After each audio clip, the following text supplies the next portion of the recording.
Okay, by way of intro, we did what was theoretically an 18-month campaign, which ended up with a platform of 33 policies across 7 campaign areas. Each policy area was given a priority, and then within each of those areas, the policies each had a different purpose, whether it was we were trying to win that policy, or whether we were just flying a flag, or we were trying to position ourselves for later stuff.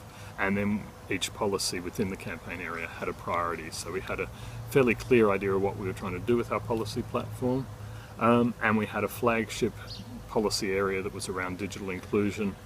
I said we had 18 months. Most of that policy platform didn't come together until about 3 months before the campaign. So that's the background to the comms. The comms success was undoubtedly the report card that we did at the end of the campaign. The week before the election, we published in the Advertiser, a major newspaper, a report card giving star ratings for each of the major parties across the 5 major policy areas. That was a success partly because we paid for the advertising, so we knew it would get media. That gave us leverage for the policy arguments we were having.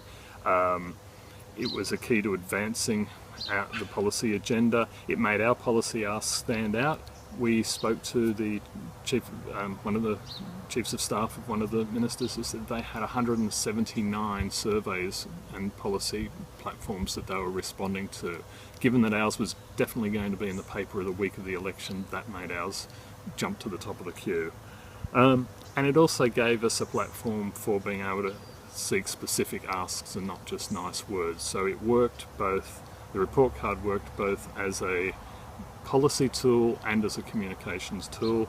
And the bonus then was, we knew it was going to be in the paper, but then that gave us much more flexibility for how we would do a media launch, and we did it up as a big sort of 2-metre square prop that made a really good TV image with our CE holding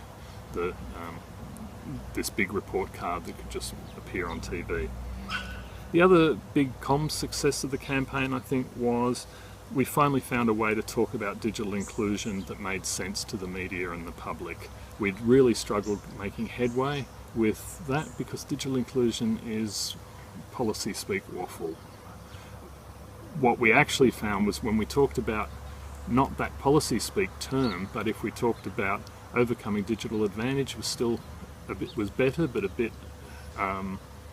it's still not getting the cut through. But when we nailed it to telecommunications affordability, cost of living, and the poverty premiums that go with telecommunications, we had much more cut through with the media and the public, and it made much more sense to people. So it was separating the message, which was about all the different, which was about that stuff, from the policy asks, which were about a whole range of different aspects of digital inclusion.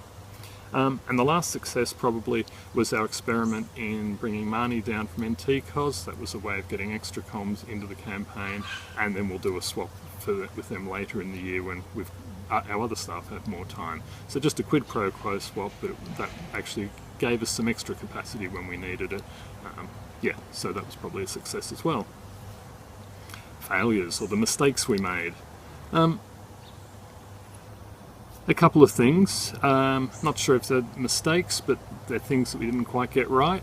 One of them was just we didn't have enough resources to devote to comms, too much policy, not enough comms, when elections are actually all about comms, not policy. And I think we had too many asks, given we had 33 asks. We didn't have an overarching narrative in that, which just made it hard to do the comms around. The previous campaign we had a clear message and a clear overarching narrative. We didn't this time, so it was all a bit bitsy. And I guess the other mistake we made, or the other failure, was not paying attention to the election funding disclosure laws, which came back to bite us at the end of the campaign when we realised we were right up against a threshold of reporting suicide that we just didn't want to go through. But we should have been aware of that at the beginning in terms of how much we were going to spend on comms, and then we could make decisions and plan much better than the sort of panic we were doing at the end of the campaign. And the last thing was about missed opportunities. And I reckon the biggest missed things, or the things we would have liked to have done but we didn't, was breaking out of the 2 mainstream newspapers and the Adelaide-based papers. With the exception of one regional story around digital inclusion, we never quite broke that. We didn't really harness the sector organisations' communications, all their newsletters and stuff, mostly because we would have needed to do that and get into their production cycles, including national newsletters and stuff, 12 months in advance, and we just didn't have the policy or the wherewithal to do that. And we didn't utilise the other niche media, whether it's multicultural media or interest groups or cultural groups, that we could have figured out, some of our policies were relevant to those groups, and we, that just takes time and resources that we just didn't have.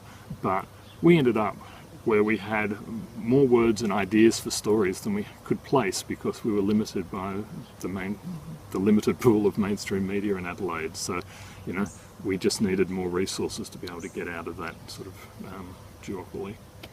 And that's my take on the comms.